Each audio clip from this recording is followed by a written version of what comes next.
Welcome back. We're talking to two remarkable men, one younger, one a little bit older, one the filmmaker, one the subject of the film, Black Men Can Fly. In the studio we have the filmmaker Napoleon X and his subject, the subject of this remarkable film, George Lima, who we're talking to from his home in Rhode Island.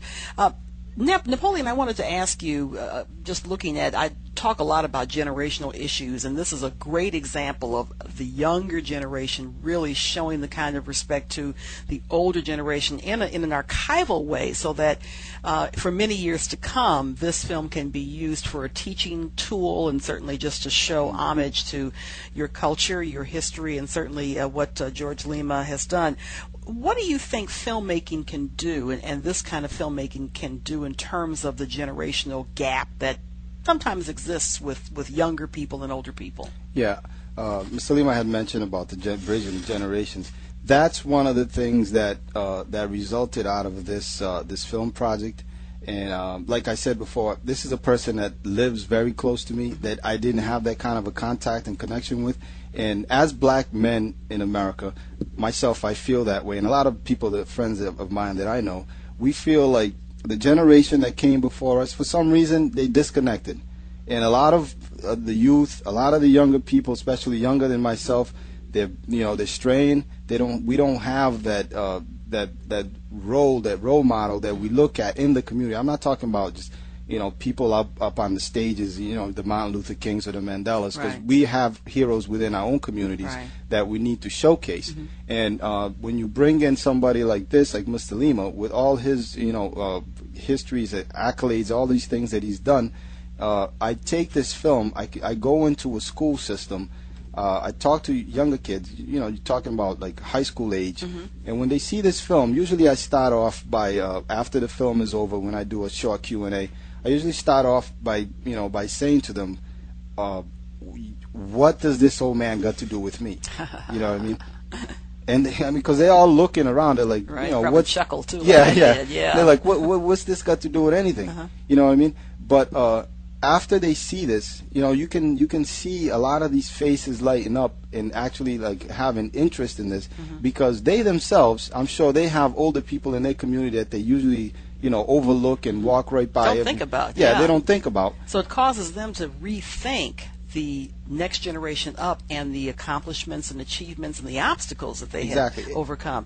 George Lima, because I know we're going to lose you in about 3 minutes or so. Tell us what the experience has been for you working with Napoleon and other young people. Well, it's been very exciting to me to deal with these young people and the talents that they have. Mm-hmm. And we have here, besides Napoleon, we have people involved in radio and television. And we're trying to put together this organization because Rhode Island, there was an article in the paper the other day, they call Rhode Island the Hollywood in Rhode Island because they're doing a lot of filmmaking there. Uh-huh. And the laws are so positive in that they get tax breaks, etc. In fact, Mario Van Peebles was here recently and worked on a film. And so we're trying to get these young people interested in filmmaking because there's going to be a lot of opportunities, I think. I can see you right in the mix, even though you're 87 years young. I can see you really directing and leading them too. Oh, he's still busy. He's still playing ping pong at this stage. I don't even show up at the gym because I don't want to be embarrassed. We call it table tennis. Oh, see that? There you go. Generational issues. Thank you. That's great. Thank you for this interview. Thank you. I hope that we can stay in touch. And I would want to look up the Wilson Copeland. I want to make sure. Wilson Copeland. Yes, where they called him. And where was he from? He was from Bel Air, Maryland. Oh, okay. And they called him Moat Copeland. Moat, I'm almost sure I know him, but we got to talk sometime. Definitely. Listen, George Lima, thank you so much for being a guest on my program. Okay. All right. All the best to you. Thank you. Take care. All right. Thank you, Mr. Lima. His foundation is blackairfoundation.org. We encourage you to go and check it out and learn more about blacks in aviation during a time when, segregation and oppression was just rampant. And also, Napoleon X's website is blackmencanfly.com. So here you have this great film. Was this your first film? And tell us about your background and how you came to filmmaking in the first place. Well, basically, I started out at a young age playing music, and I've been playing professionally as well as in amateur circles for a long time.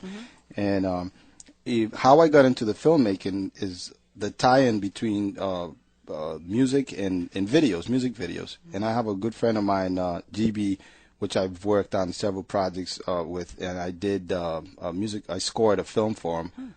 It was a documentary also. It's called The Love of Liberty Brought Us Here. It's a film documentary about Liberia. So I did the scoring and a couple of soundtracks on music for him, and the process of that and doing music videos and everything else. So I started getting into that, to that end of the business. So this is how I was led into doing this film. And like I said, it just became a thing that I got caught up in, and it became a passion. Yeah, exactly. I can really tell that. Again, having seen many films now with the Roxbury Film Festival, I look forward to it. It happens every summer, typically in either late July or early August. We'll give you the dates in the next couple of months for the next film festival, and I think it's a great way to see a lot of films that you're just not going to see on television. You're not going to see it in the movies unless you go to one of the independent studios that is located in your respective towns. But there's some great creative works, and this certainly is one of them. So what's the process been in terms of marketing this? Because any film has to be marketed, so it's not just a matter of creating a nice film like this, a very significant film like this. You've got to market it. You've got a baseball cap on that says "Black Men Can Fly." I see the business card. You gave me a T-shirt during the film festival. What's it been like? Well, that's one of the parts of this project that I wish I didn't get so involved in, because then it cuts off from my creative time. I bet, yeah. But you have to be a businessman too. This is a business. Yeah, unfortunately, I'm doing more spending than I am. Oh boy! Yeah, it's called investment. Yeah, right. And I'm sure, I'd be very interested in talking to people like yourselves who are into that end of the business part. It's always a juggle. Yeah, it's exactly. Always a juggle in terms of the creative piece, but you have to market. You have to, because otherwise, who's going to know about it? Right. And any advice is appreciated. Will do. Tell us about the Cape Verde culture, and tell us about your background, because you were born in Angola, I believe. Right. And so tell us about the culture again for our listeners who may not know that much about your cultural your group. Did you want it in one sentence? No, a little bit longer than that. Yeah, a little bit more than that. Cape Verdean cultures. Cape Verde is a very rich. It's very rich in culture, music, the foods, the language. I mean, the people of Cape Verde, because the idea of having a melting pot and creating a diverse nation with different races and religions and all that was something that was brought to the New World, and the New World pretty much began in the Cape Verde Islands because of the transit point of shipping and everything else. Right. So as far as the history of Cape Verde, Cape Verdeans have already been through a lot of the turmoils, the fighting, the racial thing of dark blacks, light blacks, whites, and all these things that goes on in the United States.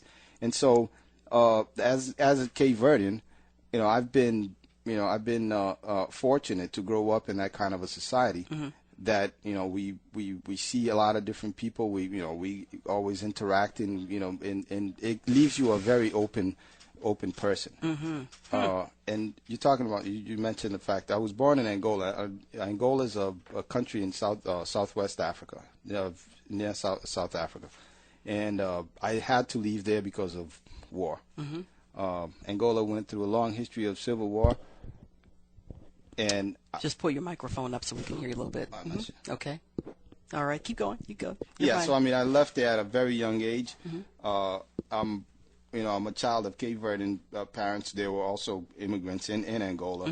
My father was worked for the Portuguese government at the time, and he traveled a lot during different places in Africa. My father was in medicine. And so I was born in Angola. Was he a physician? Yes. Yes, my father's a dentist by practice. But in Africa, he has to do all the other medicine. Right. Yeah, it's one doctor per, it's thousands of people. So I mean, already just talking to you, I can see about 5 or 6 other documentaries that you can make just based on your own background. We have a guest on the phone, and have a question for the guest. We have a question for Napoleon. Welcome to Focus on Empowerment. Hello. Hello. Hello there.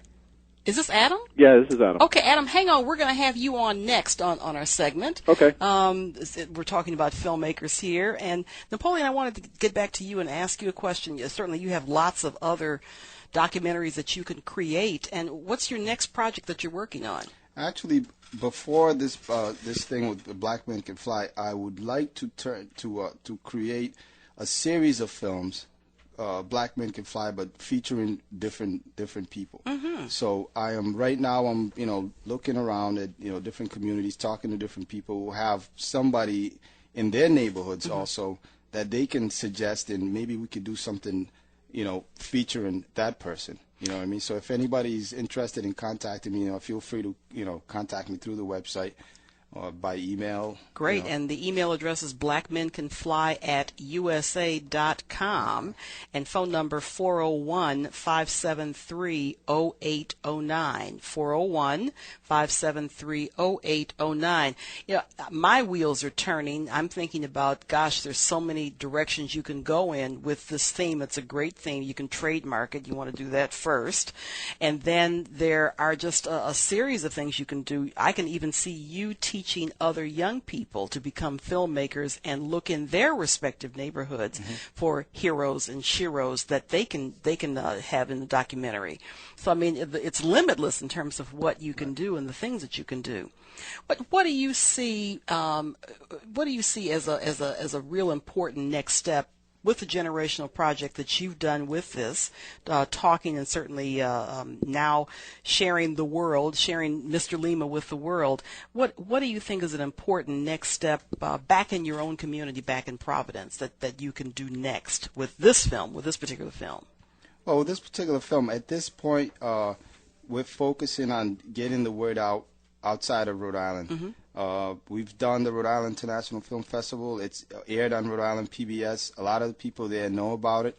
And besides getting out into other states, I'm also working with different high schools and colleges, mm-hmm. getting exposure through that. And I go in and screen it and do a Q&A and talk to them about, the different experiences, my own as well as, Mr. Lima's. And what do the young people say? What kind of questions do they ask you? When you talk with them, because young people are so blunt and frank. Yeah. One of the things that people always, asking about is the title of Black Men Can Fly. Mm-hmm. Some people they find it funny in the beginning. It's like, oh yeah, it's like white man can't jump kind of thing, whatever. But then once they get they get on with it, and they get the message. Right. Well, it's a good hook. Yeah. It's certainly probably it's attention grabbing. That's the main thing. Any other thoughts that they bring to you, or any other comments that they make when they actually see the film and they hear about Mr. Lima and they talk about you? They probably want to become a filmmaker like you. Mm-hmm. Yeah. I definitely get a lot of that. And the kids are excited, and they realize that right now it doesn't take in the millions to make a film. Right.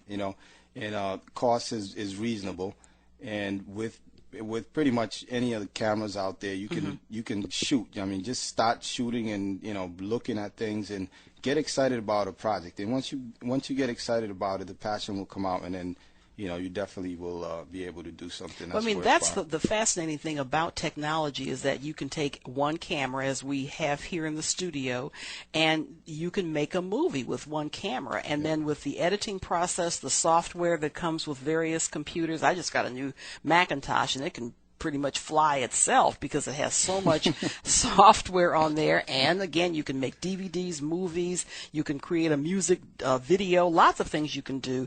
And again, I'm thinking about important stories that otherwise wouldn't be done by major studio houses can now be done with filmmakers like you. It's revolutionary. It's becoming revolutionary in terms of the music industry. And we look at a lot of records out now that are not being produced because things can be mixed and created in a person's home studio and then beamed up to iTunes. So it's amazing what can be done. And I just encourage all of you to think about making your own documentary as Napoleon X has done. I want to thank you very much for being a guest on my program, Black Men Can Fly, the story of George Lima. And we've been interviewing Napoleon X, and we had Mr. Lima on the air a little earlier. Thank you so much for being a guest on my program, Napoleon. All the best to you. Thank you very much. All righty. Take care. We'll see you again.